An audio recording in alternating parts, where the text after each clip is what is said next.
Hello, everybody. It is great to be here one more time today. And my name is Gary Fowler, and I am the host of GSD Presents Silicon Valley AI and Tech. I'm a serial entrepreneur and investor and have been involved in 17 startups and several unicorns. I was on the original management team at Click Software, which was sold to Salesforce for 1.35 billion. Yes, 1.35. I was also the co-founder, president, and CEO of Eva.ai. So we love intellectual capacity. We love the democratization of opportunities around the world, and we're here to make a dent in the universe. And so, with that, I'd like to introduce our good friend Peter Green.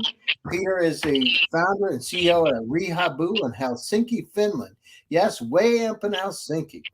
And he's got a passion to contribute to existing new and innovative concepts for people living in the digital life, to let people experience the change the modern world and modern technology surrounding us brings to our lives. Web nowadays is all about people connected in real time. So with that, I'd like to bring Peter on board. How you doing, Peter? Hey there, hey Gary, good to see you. I'm all right. I'm all right. A, a great busy day. Sun has been shining. Finland is cool, including the weather. So we are at 14 degrees Celsius. That's about oh, too cold Well, that's for you. no. But So I got yeah, a question, Peter. You went to the University of Lincoln. Where is that?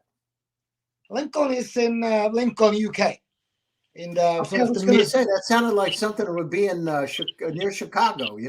I was thinking to myself, I never heard of the University of That's Lincoln. UK, Lincolnshire, where they speak English really funnily. So that's my English accent. I've also studied up in Minnesota. So after having this sort of a Midwest accent with me, I moved to UK and learned to speak that funny way. So that's why I sound like drunken Irish. I'm No, no, no. sober. You sound. So I got a question for you. How was it being in Minnesota? Did it feel like you were home? Because I know it's cold there too. Yeah, I definitely felt like at home. The summers are much drier. Winters are sometimes much colder and it's super windy. But I really enjoyed it. It was like being at home with all the American stuff around you. So it was like upgraded Finland back then. That was in 89, 90. But I do go quite often back to Minnesota, including this summer. So what's the big differences between Finland and let's say Minnesota? What were the big differences? I know things have changed a lot, but what are the differences today? Well, culture, people. I mean, people all over the world have a lot of similarities, but people is not California, not Silicon Valley. It's not Austin, Texas, which happens to me be my favorite place for about 9 months of a year in Texas. I'm not spending that much time, but I like to go within the 9 months. I would say the culture, the getting shit done, thinking big, speaking in English. Yeah, there you go. And that's the thing that I hear time and time again. It's about, believing in your dreams and imagine the possibilities, right? And those are the magic of Silicon Valley is a lot in that. So the one thing, and when people come and have that mentality, whether it's in Silicon Valley itself or just the mentality being in Austin or Miami, it's about believing in your dreams and you can do anything you want to do. Exactly. Yeah, that's the biggest difference, I would say. And of course, I mean, from back then, Finland has developed hell of a lot and really been picking up with the rest of the world. Being in the being before in the arm of the big bad Russia and really now being part of the European Union and being really connected to people around the world. Physically or geographically, we are like an island, so we are isolated from the mainland, and that's really something that I mean, living in Minnesota, it used to be and still is a quick flight anywhere else around the U.S. and you have the same culture, the same language, the same TV shows, the same jokes, the same did I already say currency? Me flying now to Spain is a completely different thing. The culture is different, people are different, language is different. Well, currencies in most European countries the same these days, but a lot has changed. But there's still a lot to pick up to compare Europe to US. Now I got a Good and bad. question. Now, Peter, do you jump into the water in the middle of the winter? Do you cut a hole in the ice and jump in? We do that. We do that. There are a big group of people really doing that on a daily or weekly basis. I do it every once in a while, especially when foreign friends come to visit Finland. So welcome. Then we go You just want to early. shock them, good, don't you, Peter? You just want to shock them. You want to see their face when they hit that cold water. I'll tell you, and I don't know if good old friend Eyal from Israel is listening this now or later on demand, but Eyal Reshev, he's the leader of Israel Mobile Association. Back in the day when I was running the Finnish Mobile Association, they came over here with the Israeli delegation, all ex-soldiers, and have to say that I was the first to get out of that water. The guys really swimming in the ice.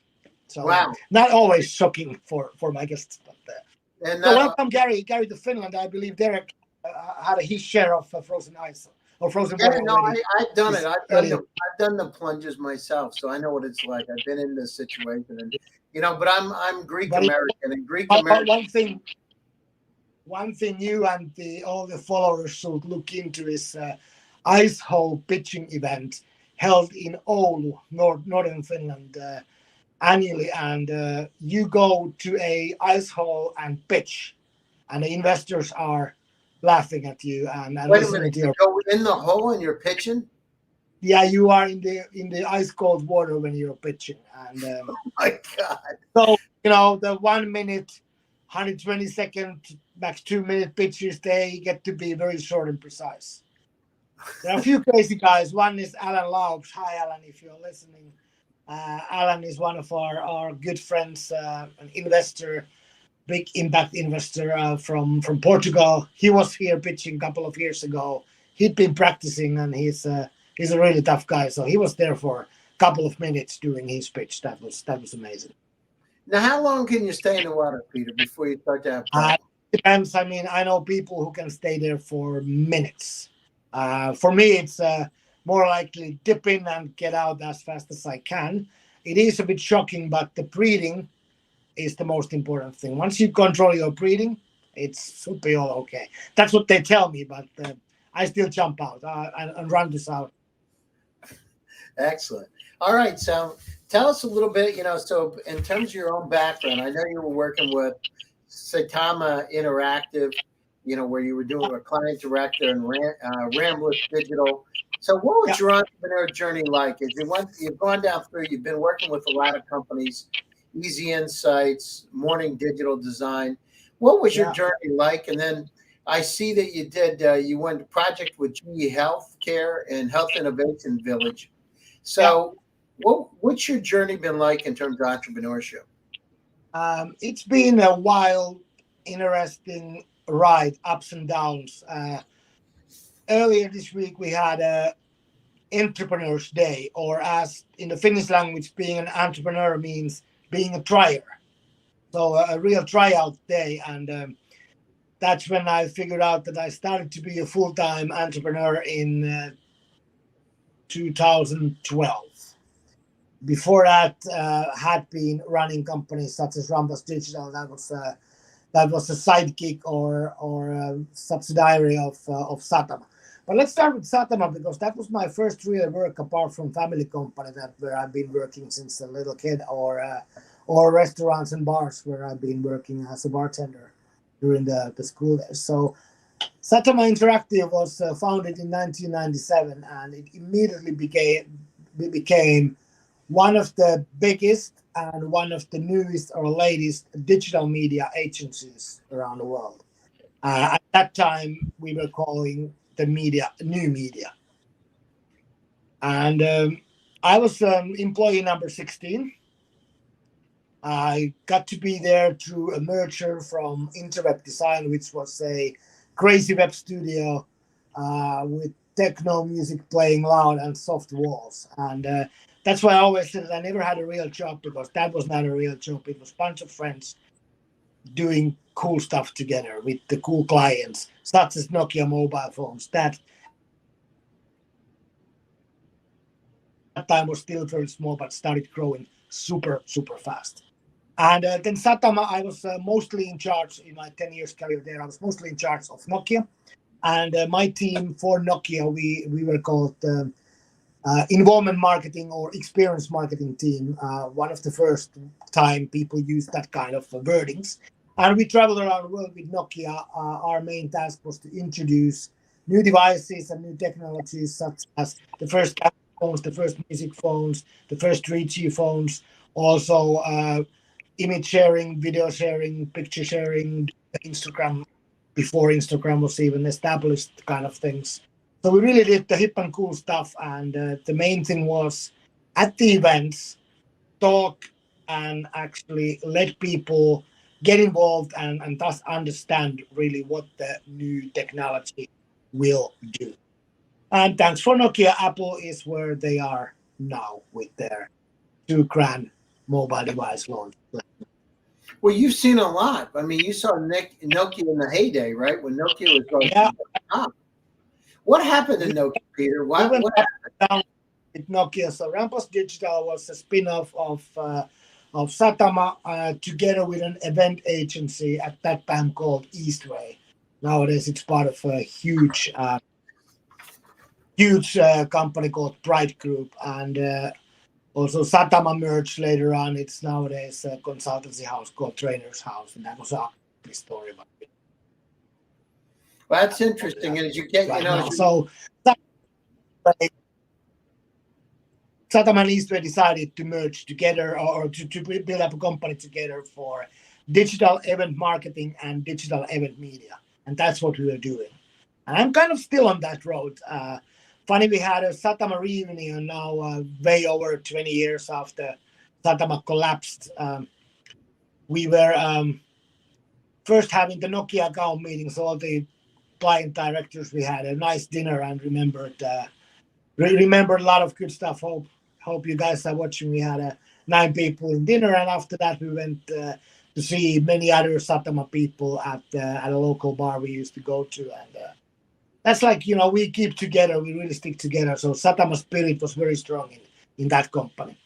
And by the way, we also had an office in Dallas, in Singapore, in Stockholm, Sweden, a couple of offices in Amsterdam and Germany, as well as London. So at that time, we were really already doing the hashtag Go Global. So that's sort of like where my roots are from. So no, that's super. So, you went to, Sipuli Group. You were at Zidu, Grenzens. So how did you come up? So let's talk about what you're doing with Rehabu, and how did you come up with that idea? You've been through a lot of the mobile stuff, sensing limited, mobile sensing. yeah, How did you come that's up with our, Rehabu? still on my list. That is our family company. We've done a lot of smaller investments. Investments to companies that I either have been sort of co-founding or have made my mark already on the early stages. So that's how I operate a lot of stuff these days. Rehabu actually came from a personal story. As you see on LinkedIn, I've been doing a lot of projects as an external consultant for Clear Channel International. Mainly in Finland, but also some Baltic countries, some Nordic countries, and some US stuff as well in New York and Las Vegas.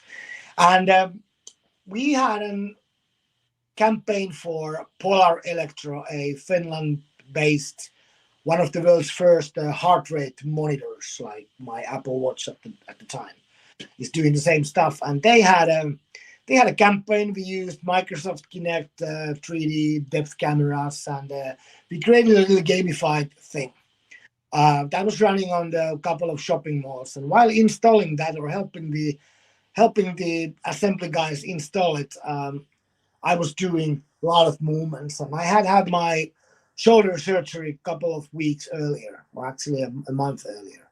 and I was in quite intense physical therapy, and according to Mickey, my physical therapist, I did not do my exercises. So, and I didn't. So it's measuring, and I sent him a text message saying that 22.3 to be exact, and he was like, "WTF?" And next time I went to my physical therapy session, I explained him that 100 minus that gives roughly 77.7.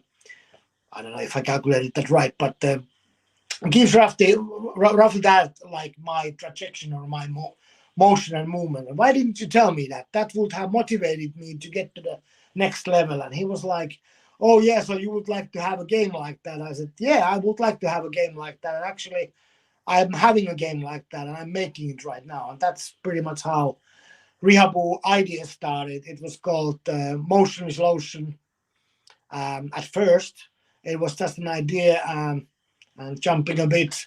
Hopefully, you and the others can follow. But around at the same time, I had started a project as entrepreneur in residence at GE Healthcare's Health Innovation Village, where I was an external co-founder, which I think within the GE world, it's pretty good position. So I was doing that, and while I was hosting events, letting companies pitch, I made sure I have a little time to pitch my idea as well. There were a bunch of investors, directors from hospitals, doctors, elderly care people, sports people, wellness people coming in, and everybody loved the idea. I thought, well, heck, I'm not gonna launch this all by myself. That let's see what happens, and then I'm sure you're aware with the Slush conference. Yeah, sure, absolutely. Slush Big, conference, tell us a little yeah. bit about this Lush conference because some of the audience doesn't know about it. So at Slush 2016, there was a side event called the Ultra Hack Hackathon, part of Slush Hacks, and I was also involved with Ultra Hack, doing social media marketing for Ultra Hack, and sort of like my pay was that I get to have my library, my tech in a library for software for the hackers to use. And then there was this student team called Helsinki Hooligans. I fell in love with the name, and they had a project called Rehabu. And they won the hackathon, and I was helping them a lot with my earlier ideas and with the stuff that I had been doing for the advertising campaign. And that's how Rehabu really started. So it started from the outdoor campaign, but Slush and Ultra Hack was the main thing. But yeah, about Slush, I mean, starting in 2010, Slush has been actually 2009. Slush has been around for quite a time, and still is the Slush Helsinki still is the biggest and most meaningful startups meet investors event globally. Wow, that's great. Well, it sounds, Happening at the we end of hear a lot November. about we Happening hear at a the end lot of about November this year. So welcome to the North, everybody. no, Slush.org. that's great. So Peter, let's talk a little bit. Tell us a little bit about you're doing gaming, gamified virtual physiotherapy. So how does it work? And let's talk about use case. Who would use it, and how Yeah. does it work? So yeah, the main idea started really with this advertising screen connected with Microsoft Xbox Kinect that is now currently out of market already. Um, and then there's of course Nintendo Wii that most likely everybody knows. I've been a big Wii fan for ages, and happy to play Wii Sports with our biggest competitor, Nintendo Switch these days. The whole thing, started with back at the Nokia times. We did a lot of market making. We educated people by involving them with either their own devices or devices that they were borrowing at an CXO level events. And it was all about gamifying the experience. Whatever you did at a couple of days event, conference, trade show, we collected data and we had your avatar progress on the leaderboard. And that was really involving and intuitive. And that was a game of its own already. But on top of that, we had a lot of demos like what it means when you share pictures, what it means when you play games over 3G networks, 4G, 5G later on, of course, what it means when there's low latency, how you can really learn by playing games. So gamification has been my sort of a tool set for my work for many years. And now with this Polar experience, I figured out that okay, well, if I didn't have enough motivation to work on my shoulder, but if I would have a game, would I have? And I basically tried it out by just filling up forms that now I did this and I gave myself a score. I looked at that and I said, well, I would like to compete with someone else who has the same or other problems. So that's how it started. And after the hackathon, we started working with the very niche market, children's hospitals with kids that are in need of physical therapy after injury or surgery. And quite fast, Jukka, our business development guy, said, Peter, come on, there's like 500 children's hospital in the world. And I said, yeah, but we can go to adults and elderly as well. And I said, yes, but adults, it's a good market, but with hospitals, there's long lead times and stuff like that. Look at the elderly people. That amount of the elderly are growing until 2052. There's a huge market, and there might be a big need for activation. The challenge is how to get them use digital services. So that's how we started with these two target audiences, and we're all the time thinking of the third one, and now it's the fourth one actually coming up later, maybe next year, are the schools and sort of a preschool and early years of school, how to get the kids moving more and maybe learning at the same time. But then the pandemic hit, and this was really dramatic because our elderly care home doors slammed first, and then the hospital doors. All the projects were cut off right away for unknown time.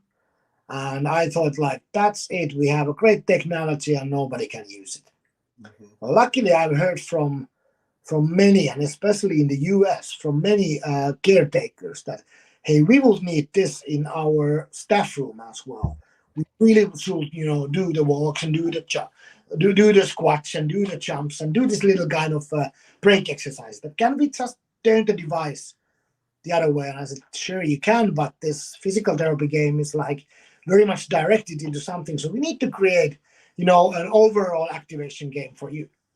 And so we did. But then the big challenge was that do we always have to take the totem, the outdoor advertisement unit-like device into the facilities?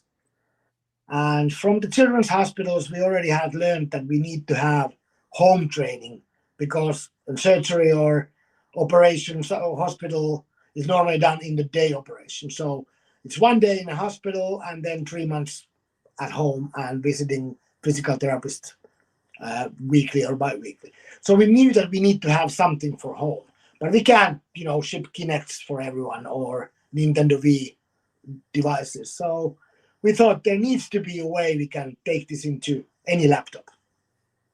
Got it.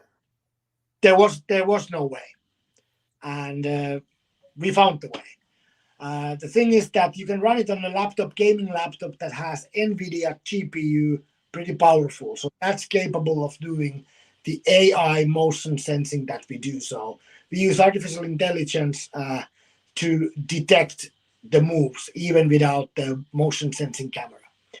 But how to do that with any laptop or especially any tablet or mobile phone?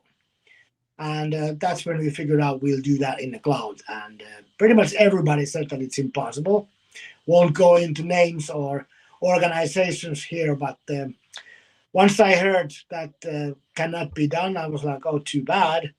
Or can it be done for us because we are such a small company?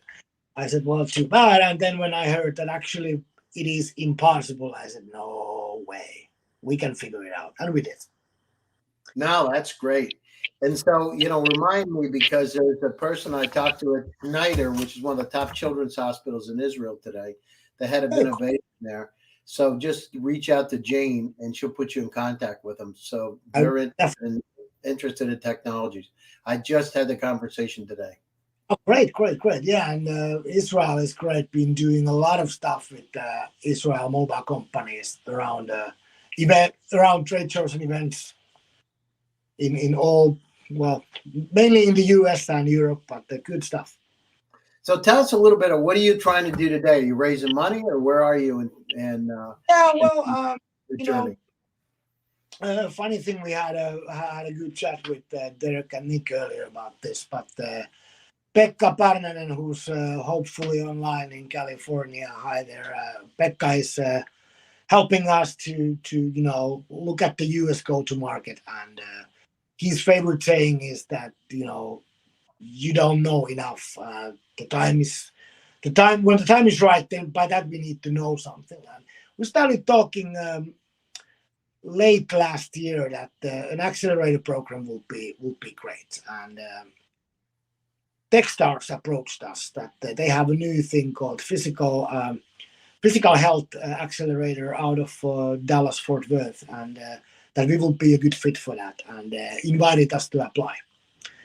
And that was the time when I met you guys and started thinking that hey, Techstars is of course great. It's one of the top, I don't know, 3, 5, 10 worldwide, but I really liked the approach that you guys had, and I said, let's get shit done. I want to, check out the U.S. market, figure out what we don't know, and for that we did a small mid round with same terms then as our angel round last fall. So we now gathered a little bit money to be able to start investigating the U.S. market, do some pilots. Know that we won't get full coverage of all the costs that goes for pilot or a few pilots in Florida, so a little bit spare money for that, and of course to join your program. And we got some really good names on board. The first one I ever talked to, and hopefully closing that very soon, is Jussi Heinilä, a guy who used to do what Pekka used to do in California before Pekka was working for FinPro, these days called Business Finland. We also got a great guy from Oulu, where the ice hole pitching actually happens. Markku joined us right away. We got Peter Westerbacka and his colleague Gustav Valtonen from Finnish Bay Area, who are also doing the tunnel between Helsinki and Tallinn. So a great project. And we got Alan Laub, already our previous investor. He's part of this new mid round as well. And on top of the cake, we have Taneli Tikka, who's a very well known serial entrepreneur and investor in Finland, and good old friend of mine. Actually, Wow, my first LinkedIn connection was Taneli who invited me. wow, So, so but Peter, that's we're coming to the top. We're coming to the top of the show now. So closing thoughts and how do people get a hold of you? Sorry. The closing thoughts. What are your closing thoughts, your summary, and how do people get a hold of you? Okay. Peter at rehabu.com, at Rehabu Game on all social media platforms. LinkedIn also Peter Green. And there's quite many other Peter Greens, but on LinkedIn, I'm the original Peter Green. Super. Well, listen, social media that I ever got that. All the Gmails. Peter at rehabu.com. And of course, you can find me on WhatsApp and all the other messaging services as well. Sounds great. But thanks for taking time out of your busy schedule to be with us. Thank you, Gary. Appreciate it. Yeah. And thanks to all the audience for joining one more time. GSD Presents Silicon Valley AI and Tech. My name is Gary Fowler, and I am your host. Stay tuned for another exciting edition happening next Tuesday. Peter, thanks a lot, and good luck with jumping in the ice. Better you than me. And to my audience out there, stay safe, stay healthy, and stay happy. I'll talk to you soon. Have a nice weekend. So, Bye-bye. thank you very much. Now let's do some squats. There you go. Good. Excellent. Thank you. Thank you. Bye.